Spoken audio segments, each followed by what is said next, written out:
Oke, nih ya, gue hari-hari kan sekarang udah terbiasa pakai jam smartwatch Huawei, ya kan? Terbiasa pakai smartwatchnya Huawei. Cuman ini kalau misalnya gue pakai device gue Android gitu ya. Sementara gue punya dua device, Android sama iPhone. Nah, jadi kalau gue pakai iPhone, gue tetap akan switch ke ini nih, Apple Watch yang sekarang pun kondisinya mati ya guys. Padahal nggak gue pakai, cuman mati, perlu dicas. Aduh, kira-kira kenapa sih Apple Watch itu tetap yang terbaik atau pilihan utama kita kalau kita device-nya itu iPhone? Mari kita bahas. Gue di sini udah kumpulin banyak hal yang mungkin bisa dibilang sebagai alasan-alasan gitu ya untuk kita menggunakan Apple Watch ketika kita menggunakan iPhone. Ya, mungkin start dari iPhone 11 kali ya, sampai iPhone 16 gitu ya. Apple Watch itu jadi kayak sesuatu yang must have gitu ya. Tapi gue singkatin ke 5 reason saja, 5 alasan aja kenapa kita menggunakan Apple Watch ketika kita menggunakan iPhone. Yang pertama itu udah pasti Apple ekosistem yang nggak bisa untuk kita putuskan rantainya begitu aja. Jadi kayak Apple tuh udah setting nih, lu nggak bakal bisa deh pokoknya move on dari Apple ekosistem gitu ya. Kalau ada yang belum tahu Apple ekosistem itu apa sih? Apple ekosistem ya, lu pakai iPhone, otomatis lu akan butuh another Apple devices yang menunjang gitu loh, yang akan membentuk suatu ekosistem gitu. Nah, lucunya nih teman-teman, gua itu pakai iPhone baru-baru ini. Gua itu gak baru-baru, jadi biar kalian jelas ya, startnya itu dari iPhone 14, iya iPhone 14, gue iPhone 13 gak punya. iPhone 14. Kenapa gue beli iPhone? Karena gue pakai iPad. Sengaruh itu kan. Jadi waktu awal nih gue pakai iMac. Pakai MacBook Pro. Itu gue nggak butuh iPhone. Ngerasanya nggak butuh iPhone. Terus gue seneng nih sama interface-nya, sama apa namanya, experience-nya gue pakai si MacBook.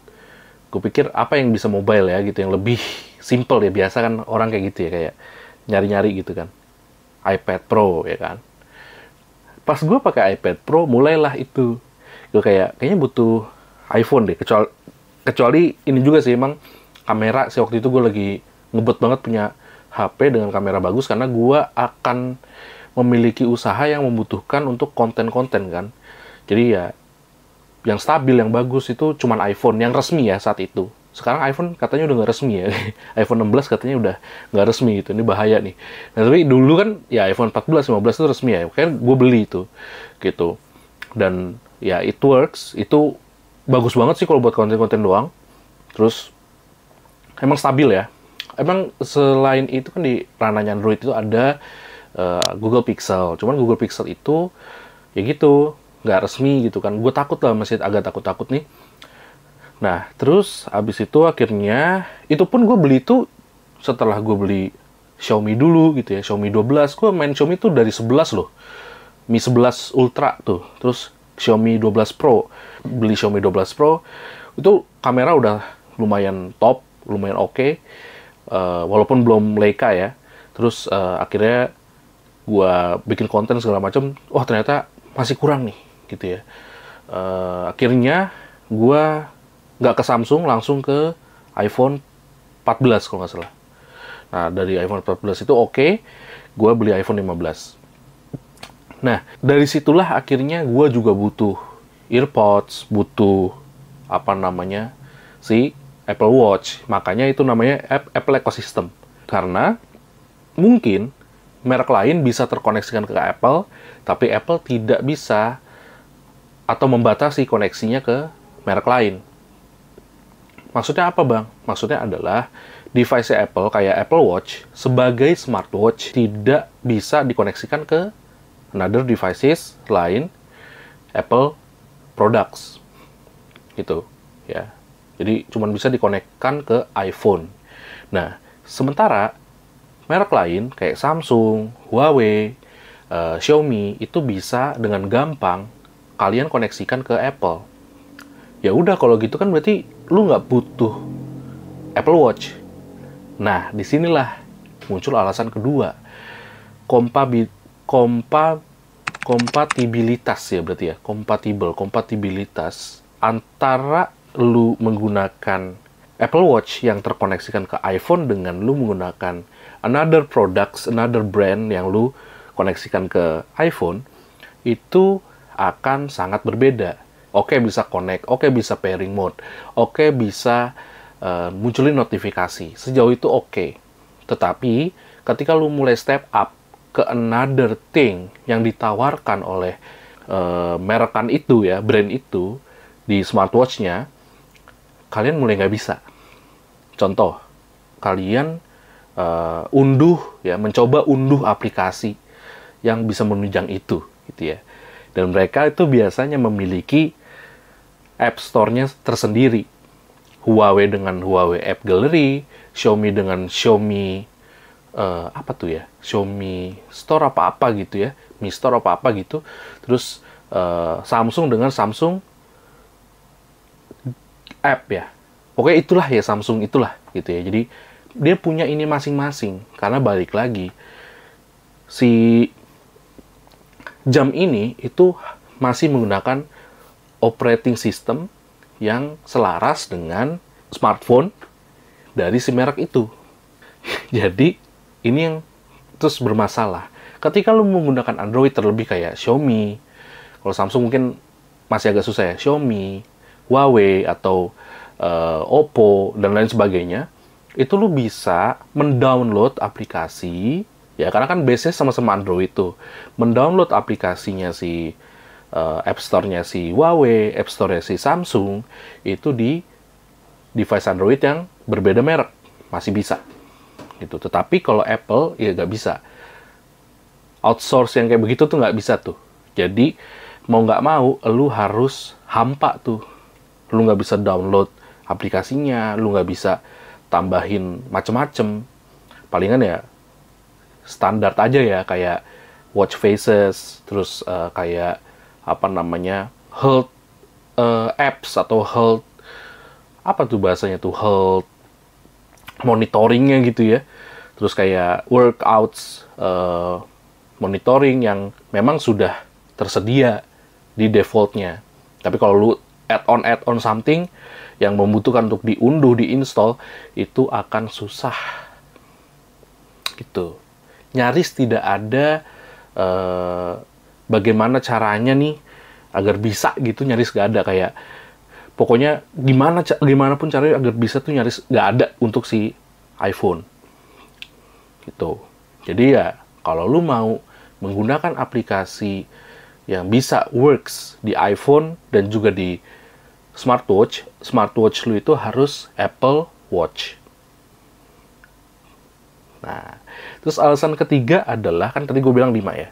Ketiga adalah, lu lihat deh, bentukan rata-rata smartwatch yang dimiliki oleh brand yang berbeda dari Apple, itu begini. Menurut gue kurang dinamis ya. Menurut gue kurang dinamis, artinya apa? Lu ketika menggunakan begini, ya otomatis tangan itu kayak terkekang. Tapi ketika lu menggunakan Apple Watch, itu tangan lu itu bisa bebas gitu ya, kayak ngerasa nggak pakai jam. Itu dimana itu desain yang mahal menurut gue ya, karena itu pelopornya Apple Watch. Sekarang sih Huawei sendiri udah punya, dan gue pun pakai untuk secondary smartwatch gue. Ini entry levelnya Huawei ya, cuman dia modelannya udah kotak gini juga kayak Apple Watch. Ya. Ini enak gitu loh. Lu ngerasanya tuh kayak nggak pakai jam. Kayak lu nekuk gini aman, nekuk gini enak.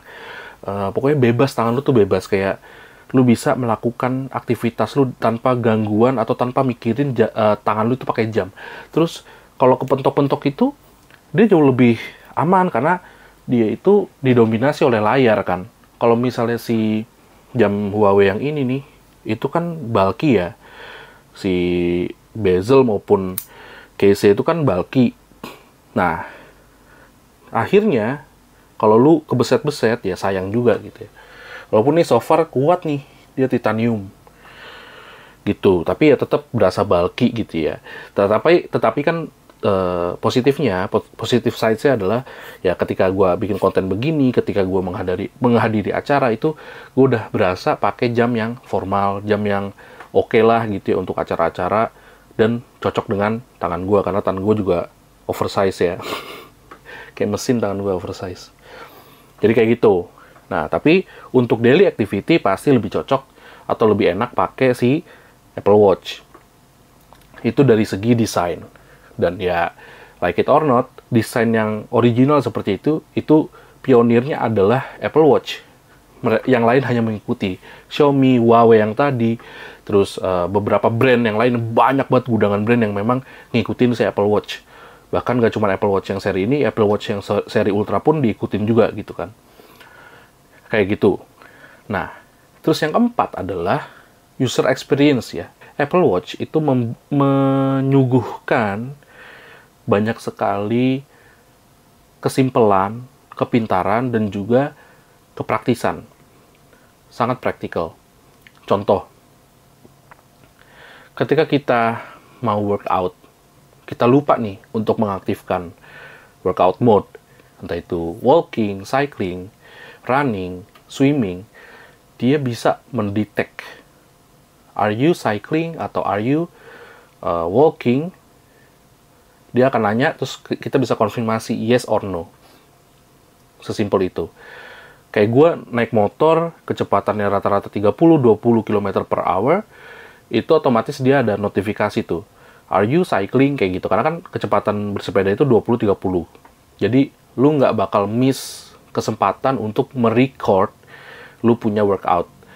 Tapi, nggak tahu juga kalau misalnya di merek-merek lain udah begitu. Sejauh ini Huawei itu nggak automatically detect itu ya. Cuman gue nggak tahu apakah sebenarnya ada tuh di brosurnya gitu kan. Cuman yang jelas yang udah gue rasain itu Apple Watch itu selalu begitu.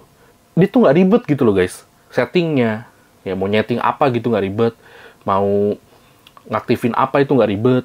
Sleep mode gitu-gitu nggak ribet. Lu tinggal scroll dikit pencet, scroll dikit pencet. Kalau misalnya kayak Huawei itu yang gue rasain always on display aja mesti di setting di display atau apa itu terus di otak-atik terus always on display. Sampai-sampai gara-gara seribet itu awal-awal gue pakai smartwatch-nya Huawei, gue kira belum support always on display. Jadi karena kan kalau Apple Watch itu cuman di swipe apa-apa gitu ya waktu itu, terus cuman ada lambang dia terus nyalanya itu kan, always on display, gue pencet, udah. Jadi simple banget, jadi praktis, enak banget gitu loh.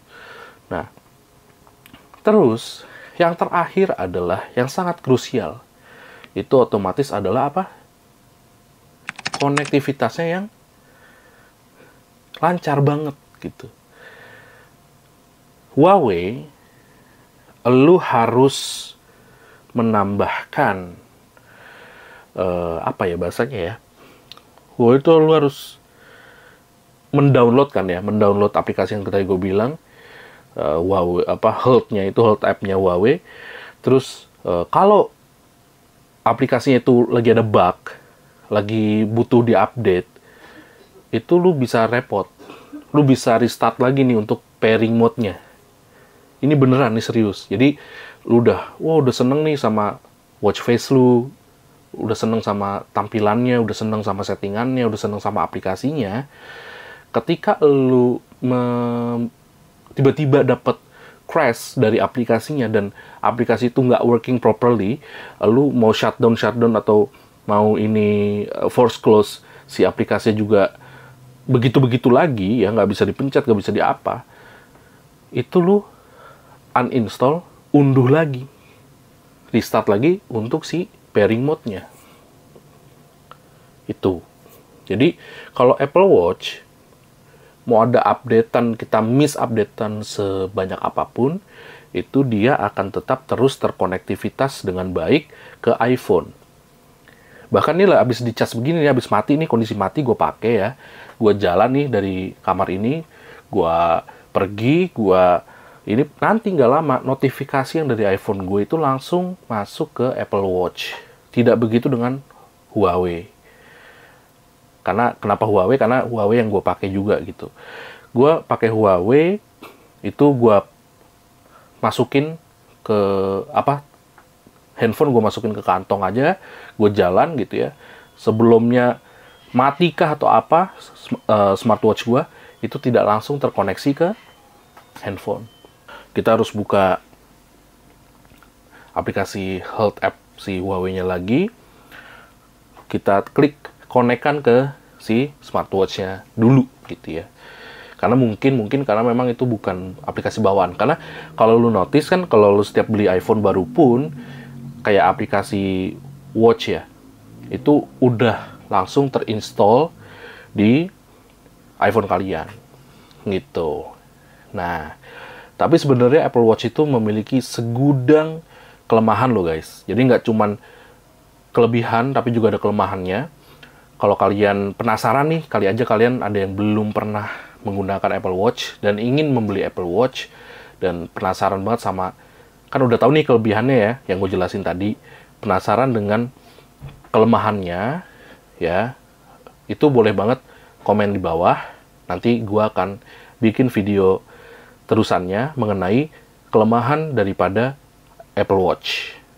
Ini selain baterai yang cepat habis ya, tapi juga banyak banget kelemahannya yang sebenarnya lu pada harus tahu sih. Harus ditimbang-timbang lagi lah, harus dipikirkan lagi gitu ya, untuk membeli Apple Watch atau enggak, kayak gitu. Gitu aja. Thank you udah menyaksikan sampai habis. Sampai jumpa di video berikutnya. Bye-bye.